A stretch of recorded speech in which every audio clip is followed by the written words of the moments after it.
BCom part third के income tax law and practice में आज हम बच्चों पढ़ने जा रहे हैं income from business and profession.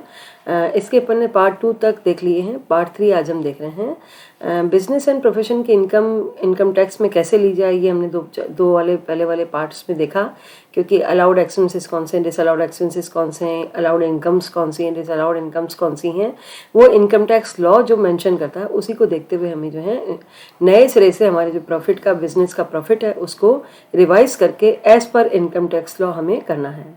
तो बच्चों, जो आपने फाइनेंशियल अकाउंटिंग में पढ़ा है, इनकम टैक्स में थोड़ा सा आपको इस चीज़ के लिए प्रिपेयर हो जाना चाहिए कि हम कुछ नई चीज़ करेंगे, यानी जो इनकम टैक्स लॉ कहेगा वही करेंगे। क्योंकि हमें आदत होती है कि हम जो फाइनेंशियल अकाउंटिंग है उसको भी लॉ से हमने पढ़ा है, कंपनी लॉ 1956 और पार्टनरशिप एक्ट के अंतर्गत, लेकिन वो जो था वो लॉ था फाइनेंशियल अकाउंट्स के लिए। लेकिन यहाँ पर इनकम टैक्स के लिए जो लॉ बनता है वो थोड़ा सा उससे डिफर है, क्योंकि इनकम टैक्स लॉ अपने अकॉर्डिंग जो है बिजनेस और प्रोफेशन की इनकम को डिसाइड करता है, जो कि आपने 2 पार्ट्स में समझा।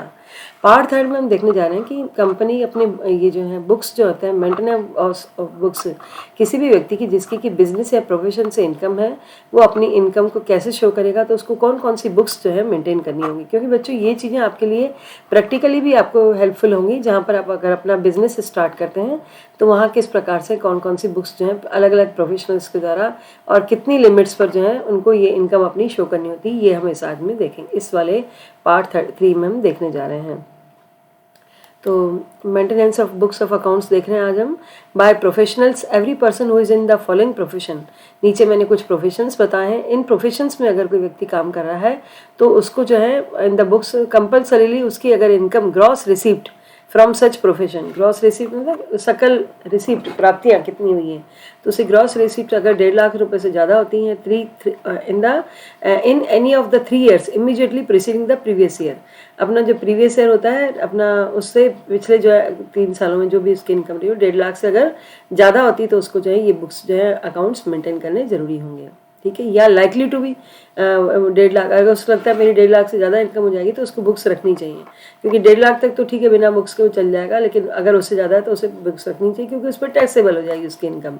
अभी कौन से प्रोफेशन से ये हमने यहाँ पे देख रहे हैं।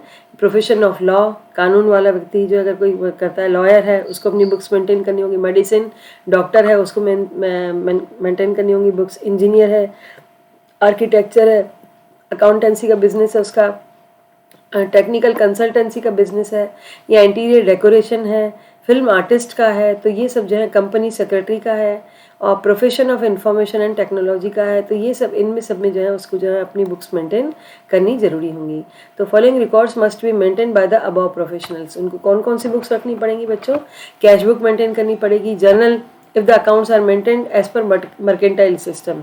2 सिस्टम होते हैं बच्चों, कैश सिस्टम और मर्केंटाइल। मर्केंटाइल में क्या होता है, व्यापारिक पद्धति में हम जो है एक्रूड आउटस्टैंडिंग को भी दिखाते हैं, और कैश सिस्टम में ओनली कैश पदों को दिखाते हैं। तो अगर मर्केंटाइल सिस्टम है तो जर्नल भी उसे मेंटेन करनी होंगी इन लोगों प्रोफेशनल वालों को। और इसके बाद में जो है जर्नल के बाद लेजर, आप समझते हैं जो फर्स्ट ईयर में 12th में पढ़ के आए हैं आप। कार्बन कॉपी ऑफ बिल्स और रिसिप्ट्स है ना, अपनी जो बिल है उनकी कार्बन कॉपी का सेट बना करके उसको रखना पड़ेगा।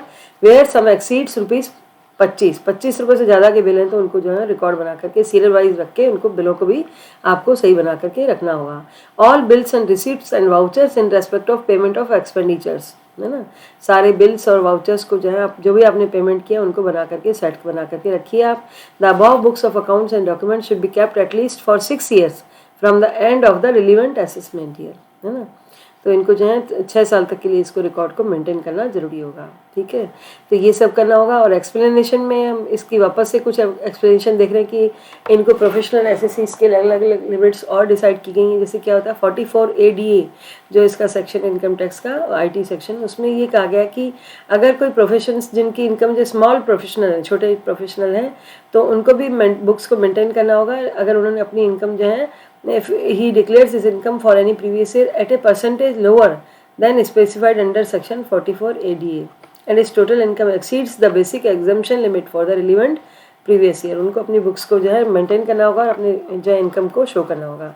और अगर मान लीजिए बिजनेसमैन और अदर प्रोफेशनल जो कि अदर है तो उनकी इनकम फिर 1,20,000 या उससे ज़्यादा होने पर, या फिर जो है उनकी टोटल जो रिसीप्स है एक्सीड होने पर 10 लाख से ज़्यादा अगर होती हैं तो उनको जो है 3 ईयर्स में, अगर पिछले 3 साल में, तो उनको भी जो है रिकॉर्ड्स मेंटेन करने होंगे।